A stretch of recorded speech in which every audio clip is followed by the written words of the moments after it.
Good morning all, welcome to Vidyashram online. Knowing our number के इस video में अपन discuss करेंगे आज इंटरनेशनल सिस्टम को। और इंटरनेशनल सिस्टम में आप जानते हैं वंस, थाउजेंड, मिलियंस, बिलियंस, इस तरह के जो ब्रैकेट्स होते हैं वो यूज किए जाते हैं। कैसे होते हैं देखिए, आप थाउजेंड तक सिस्टम वही था जो आपने नेशनल सिस्टम में पढ़ा था, इंडियन सिस्टम में पढ़ा था। वंस जो है टेंस और हंड्रेड, देन थाउजेंड, 10,000, यहाँ तक का सिस्टम सेम ही है। लेकिन 10,000 के बाद वहां लैक्स में कन्वर्ट होता था। यहाँ जो है तीन तीन सेगमेंट्स के कॉलम बनते हैं। आप देखिए, 1000 के 3 कॉलम है, 1000, 10,000, 100,000।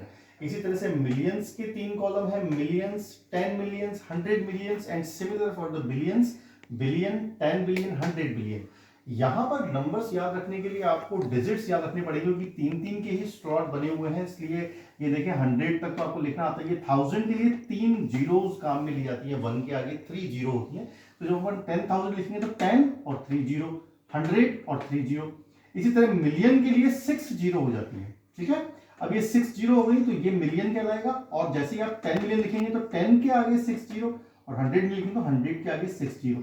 इसी तरह बिलियन में 9 जीरो हो जाएंगी, तो 9 जीरो हो गई। तो जैसे आप 10 मिलियन लिखेंगे तो 10 के आगे 9 जीरो, और इसी तरह 100 बिलियन में 100 के आगे 9 जीरो काउंटेड करने पड़ेंगे। लेकिन नेशनल और इंटरनेशनल सिस्टम में कॉमा वाला क्वेश्चन भी आएगा आपके पास में। तो जब अपन इंटरनेशनल सिस्टम में बात करेंगे इस वाले सिस्टम में, तो यहाँ से देखें तीन तीन के ही कॉलम बने हुए हैं। वंस जो है वो यहाँ 3 पर जाके कंप्लीट होता है। देखिए ये 1, 10, 100, फिर उसके बाद में 1000 के कॉलम होंगे तो 1000, 10,000, 100,000। फिर मिलियंस का कॉलम होगा तो मिलियंस, 10 मिलियंस, 100 मिलियंस। और हमेशा कॉलम जो है वो लास्ट से तीन तीन सेगमेंट पे चलेंगे। अब देखिए नेशनल सिस्टम को देखते हैं। नेशनल सिस्टम में भी आपने यहाँ वंस जो है, टेंस, 100, ये 3 कॉलम लिए थे, तो 3 कॉलम यहाँ भी आएंगे। लेकिन अब जो 1000, लैक्स, करोड़, ये जो कॉलम थे दो दो में चलते थे, तो 2 सेगमेंट के बाद कॉमा लगेगा। देखिए हर 2 के बाद कॉमा लगेगा। इस तरीके का सेगमेंट जो होता है ये नेशनल सेगमेंट होता है। दोनों सेगमेंट में से कौन से सेगमेंट में आपसे पूछा जा रहा है, आपको ये स्लॉट के हिसाब से, ये जो बड़े स्लॉट अपन ने बनाए, जैसे यहाँ 3 3 के ही स्लॉट बने, और नेशनल सिस्टम में पहला स्लॉट 3 का था, फिर 2 2 के स्लॉट बने थे, तो इस तरीके से ही कॉमा लगाया जाता है और उसी तरीके से उसको रीड किया जाएगा। अब देखिए एक्सरसाइज देखते हैं। एक्सरसाइज आपकी 1.1 ये कहती है, आपके क्वेश्चन नंबर 1 को देखें जरा। Right the smallest natural number and the largest. अब स्मॉलेस्ट नंबर जो है, जब अपन नेचुरल नंबर की बात करते हैं तो वो स्टार्ट होते हैं 0, 1, 2, 3, 4, और ये खत्म नहीं होते हैं, ये चलते ही रहते हैं। इसका मतलब है कि लार्जेस्ट नंबर की जब बात आएगी तो हम उसे नहीं लिख सकते, कोई जब तक कोई हिंट या प्रिस्क्रिप्शन या लिमिट्स हमें प्रोवाइड नहीं की है। लेकिन स्मॉलेस्ट नंबर जो है 0 से नहीं, 1 से स्टार्ट करेंगे, तो ये 1 जो है वो नेचुरल फर्स्ट नंबर कहलाता है। इसलिए आप क्या करेंगे, 1 को ही फर्स्ट नंबर एज्यूम करेंगे। सबसे स्मॉलेस्ट नंबर कौन सा हो जाएगा, 1 हो जाएगा। अब जो कि नेचुरल नंबर है 1 से स्टार्ट होंगे, है ना। क्वेश्चन नंबर 2 को देखें तो इसमें आपसे कहा है 1 लाख कितने 10,000 के बराबर है, ऐसा आपको निकालना है। और ये करने के लिए आपको क्या करना पड़ेगा, पहले आप 1 लाख को लिखें, ये 1 लाख लिखा मैंने, और इसे डिवाइड कर दें किससे, 10,000 से। 10,000 तो कैसे डिवाइड करते हैं, 0 से आप एक 0, फिर 0 से 0, फिर 0 से 0, और 0 से 0 कट कर दें तो आपका आंसर आ गया 10, और यही 10 आपको यहाँ लिखना है। इसका मतलब 1 लाख 10,000 के बराबर होता है। सिमिलर मिलियन को लिखे है तो मैंने पहले मिलियन लिख लिया, 6 जीरो आएंगी।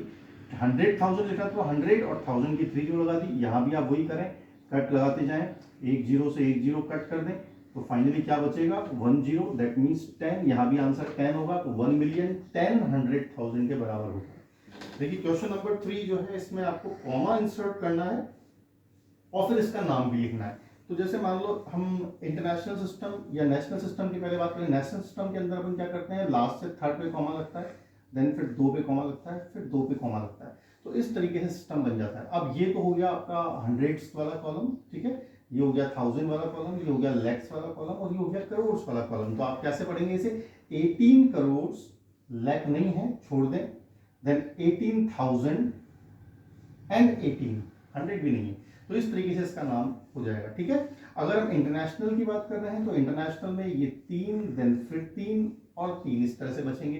तो आप इस तरह से कॉमा लगा के इसको इलैबोरेट कर सकते हैं। ऐसा दोनों सिस्टम आपने सीखे हुए हैं, आप इसको अपने आप कोशिश करें नाम देने की। क्वेश्चन नंबर 4 को देखें आप। Right the following number in expanded form. Expanded form में कैसे लिखा जाता है, तो पहले नंबर आपके सामने लिखा हुआ है, आप उसे कॉमा लगा के इंसर्ट कर लें, चाहे जिस भी सिस्टम में कर रहे हो। जैसे मैंने यहाँ इंडियन सिस्टम में किया है, तो मुझे क्या दिखाई दे रहा है, यहाँ 7 lakhs दिखाई दे रहा है। तो आप सबसे पहले 7 lakhs लिख लें, देन आपको 50,000, तो 50,000 दिखाई दे रहा है। फिर सिंगल 1000 का कुछ भी नहीं है यहाँ पे, उसको लीव कर देंगे। लीव करने का मतलब होता है कि आप 0 0 ही लिख लें। 600 होता है तो 6 की जगह 100, 80 आएगा पहले और देन 7 आएगा, तो ये एक्सपांडेड फॉर्म हो गई। अब इन सबको प्लस लगा के आप एक ही लाइन में लिख सकते हैं। अगर ये सबको जोड़ेंगे तो वापस ये नंबर बन जाएगा, तो ये हो गई इसकी एक्सपांडेड फॉर्म। अब देखिए क्वेश्चन नंबर 5 और 6 जो है वो बिल्कुल ऐसे ही क्वेश्चन है जैसे आपने अभी 3 और 4 किया है। 4 मतलब उसको एक्सपांडेड फॉर्म में लिखना है, वर्ड से न्यूमेरिक फॉर्म में या न्यूमेरिक से वर्ड से, ये आप खुद प्रैक्टिस करेंगे। अब अपन क्वेश्चन नंबर 7 देखते हैं। इसमें आपको फेस वैल्यू और प्लेस वैल्यू फाइंड करनी है। एक नंबर दिया हुआ है उसमें से 6 की, तो आप देखें यहाँ मैं 6 पे मार्क कर लिया।